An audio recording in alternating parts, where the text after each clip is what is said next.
কিছু মানুষ অকারণেই অনলাইনে থাকে। খুব ভোরবেলা, অনেক গভীর রাত, দুপুর, বিকেল, সব সময় এদেরকে অনলাইনে পাওয়া যায়। এরা কাউকেই মেসেজ দেয় না। ফেসবুকের নিউজ ফিড স্ক্রল করতে করতে ক্লান্ত হয় না। একবার নিউজ ফিড, একবার মেসেঞ্জার পালাক্রমে ঘুরে বেড়ায়, কিন্তু কাউকেই নক করে না। এই মানুষগুলোর জন্য কেউ অনলাইনে অপেক্ষাও করে না, কেউ কখনো তাদের খোঁজ খবর নেয় না। তবুও এরা অনলাইনে আসে। কিছু একটা আকর্ষণ এখানে আছে, কিন্তু তা তারাও জানে না। এরা জানে শুধু ফেসবুক স্ক্রল করতে, ঘন্টার পর ঘন্টা অন্যের ডে দেখে সময় পার করতে।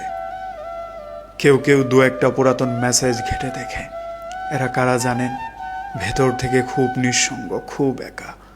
অনলাইন জগতে তাদের আহামরি টাইপের বন্ধু নেই, প্রেমিক প্রেমিকাও নেই, তবুও তারা অনলাইনে আসে।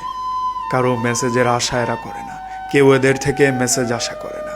অনেকে মনে করে এরা হয়তো সারাক্ষণ অনলাইনে প্রেম করতে আসে, অন্যের ইনবক্সে বিরক্ত করার জন্যই অ্যাক্টিভ থাকে। কিন্তু প্রকৃতপক্ষে তারা প্রেম থেকে অনেক দূরে।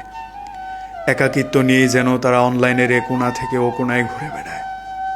ঠিক সেই একাকিত্ব নিয়েই অনেকে ঘুমিয়ে যায়। কেউ তাদের না, তারাও কারো না। তারা শুধু প্রচণ্ড রকম নিঃসঙ্গ।